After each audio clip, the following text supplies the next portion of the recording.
Okay, hey, y'all, Sam Houston here. We asked y'all to ask some questions, and you did, so I'm going to answer some of them because it's a whole lot easier this way instead of texting. Got big fingers and a little phone. Do I still communicate with my brother Jake, and do we have a close relationship? Well, we've been separated for a long time. I was in prison for 5 years, and I've been out in Louisiana and everything, traveling. We've seen each other a few times now since the storms. He's offered to help me out in Las Vegas or out in Henderson, Nevada. Give me so yeah, we're working on our relationship. Thanks for asking. Um, okay, is your family as screwed up as Jake has made it out to be? We're pretty well screwed up, I guess. You know, uh, I guess so. We'll talk more about that later. Uh, I'll go into what led to all the drinking. Um, no, it's a lifelong story. I mean, first time that I ever had a drink was like 7 years old, and my dad would used to give me wine on the road and stuff after the matches, so I'd go to sleep. I'll get more into that later on too. Uh, was it tough working for the WWF while my wife was working for the NWA? Yeah, it was. I mean, we were both um, skating on thin ice. Each one, held us back to where we couldn't excel. They wouldn't allow because they didn't want to have too much invested in something, and somebody switch boats. Nelson Royal brought back the WWF Ladies Women's Division, and it was down to Robin Smith and Baby Doll. What was that like during that time? Well, Nicola was working. Nelson had trained Robin, and Nicola had just started working out. I don't think anybody outdid anybody or anything like that. Do you wear socks when you wrestle? Yes, and wrestling boots. Kind of hard to pull on wrestling boots with no socks. What was it like working for Dusty Rhodes? It was great. We had our differences. Um, let's see. Um, yeah, I mean, I married Baby Doll. We had our differences, I guess, but we finally got it back together. When I got out of prison, we saw each other at WrestleMania down in New Orleans. It was a great minute there with Dusty. Is there any wrestlers that you did not want to work with? If so, why not? No, that's pretty cool with everybody. Um, I mean, I always went out there and tried to give it my best. I heard a story. What role did I play? Giving a knee support to Jim Cornette. Yeah, he blew his knee out, and I had some. I think it was forced tens, and I gave him one of my knee supports, I believe, to walk out of there. I feel Shawn Michaels stole your gimmick in a way. Do you agree? Eh, I, I don't think so. I mean, I don't know. I mean, I wore chaps. He wore chaps. Just different stuff. Our styles were, uh, not that similar. I don't think. I don't know. I mean, I didn't know Adrian that well. From everything I heard about him, yeah, I heard he was It was an unpleasant time if you were around Adrian Adonis. That's all I can say about that. You all know that. Oh yeah, my sister was kidnapped and murdered. Your family got closed yet? No, the body was never recovered. She was incinerated. Um, this happened in 1979, November. The lady that did it was a Dallas parole officer. It was a rough time. Thank you God bless you too. The NWMA, do you ever miss? Yeah, I miss my fans all the time. And mustard on French fries, that's the way to go, y'all. Would you do it all again? Yeah, but I would change a lot. I don't know if I don't know. I've made some tremendous mistakes and I've lived through them, and it's kind of like the journey that I've been on has been incredible, and I've been faced with everything you possibly face, emotions, and like I said, it's been an incredible ride. It's been an incredible journey, and I've learned so much, and I think I've gone through so much, so I can be there to help other people. Um, did no, I didn't purposely ever hurt anybody. Did I, William? Uh, let's see. Working, I like Missouri and Kansas. The timing was nice. I mean, I was newlywed and everything, but the work conditions were horrible. Um, that's all it is. Best place to eat in Livingston Parish. Uh, the Waffle House in Walker, I think. Get the bacon Texas cheesesteak sandwich with extra bacon, extra cheese, and extra meat. Have grill the onions and the pickles together with the meat, and have them put mustard on it before they cut it. Oh, it's awesome! Best sandwich in the world, y'all. Oh, Jamie already wrote that back. Okay, okay. Oh. Okay.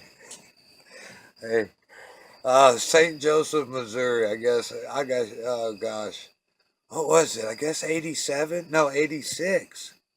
What was the question?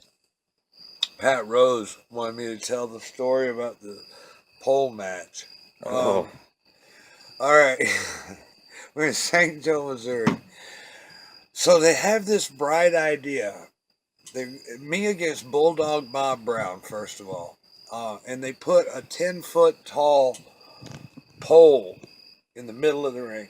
Now, it's got steel cables running each way from each corner to the top of the pole. I'm kind of tall. But anyway, they had the glove or the money on top of the pole or whatever, and we were trying to get it. Well, somebody had, I guess, greased the pole down. Bob Brown wasn't climbing that thing anymore. and, and I was all sweaty and hot and everything, and I tried and tried. Now, what was bad was those cables running up like this to the pole to guide the pole in the middle of the ring, and then they had these iron bars that stuck out.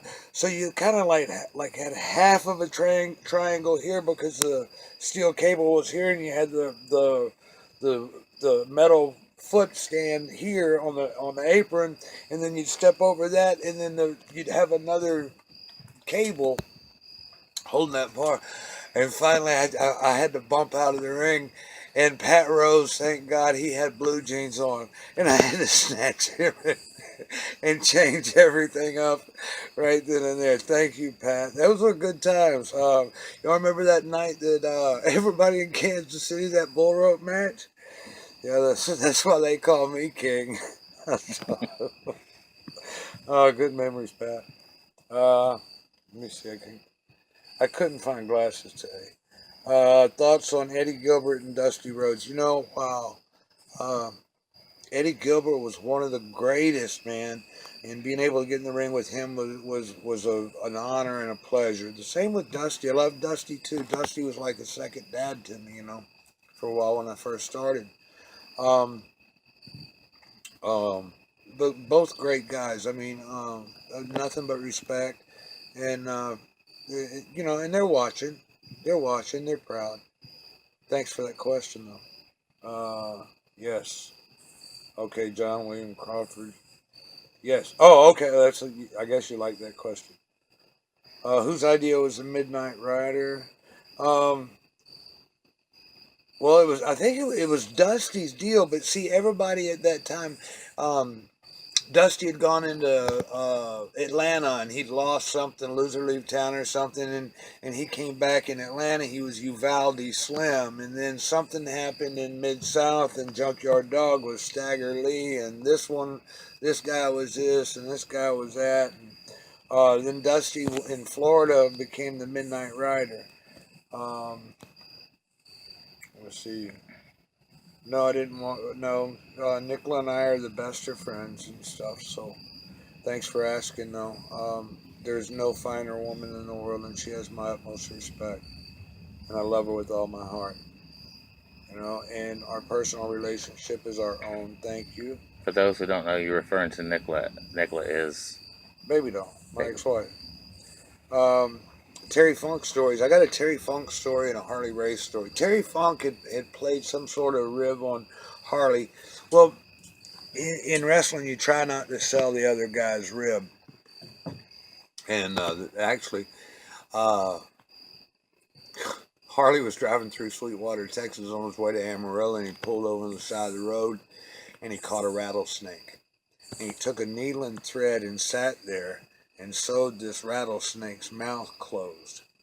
He got up to Amarillo, he got in, he opened Terry's car door up and threw the rattlesnake under Terry's seat in his car. Terry's leaving the matches. And, I guess he had his sunroof open or whatever. He's driving down the road and he hears it shh, and he feels something hitting him in the back of the leg. So he turns on his light, on his interior light, and he sees that rattlesnake hitting up, but he can't open its mouth. But he didn't know. Drove that car right into a lake. But I've seen Terry dump Damien on top of guys in the bathrooms. Oh, cause Terry is great. Yeah, we'll have to sit down and have a long Terry Funk thing. I saw Terry at the CACs. We talked for a while, and he came up to me and he said, "Sam, I've got the greatest thing right here. You just put your." It was some sort of moonshine that somebody had given him. He said it was the sweetest taste in the world. I said, "Terry, I've been sober 7 years." He encouraged me. He told me, "Sam, that's a good thing, Sam. That means I can drink more of it." I had quite the reputation. But it was great to see those guys. And another thing, I was finally able to walk. Okay, y'all. I mean, I'm 53 and I understand all that stuff, but I ain't dead yet. And but the people will come up to me a lot and they say, "Oh, I used to watch you wrestle when I was a kid." Edge said that to me one time. I was like, "Oh, yeah." So anyway, Bill Apter was interviewing Terry Funk and for the After Chat in Vegas. And I walked up and I was standing there and they looked at me and I said, "Terry, I've wanted to say this for a long time." And he said, "What's that, Sam?" And I said, "I've been watching you wrestle since I was a little kid." Well, I'm not going to repeat what Terry told me after that. but I took it in a loving way. Okay. Uh,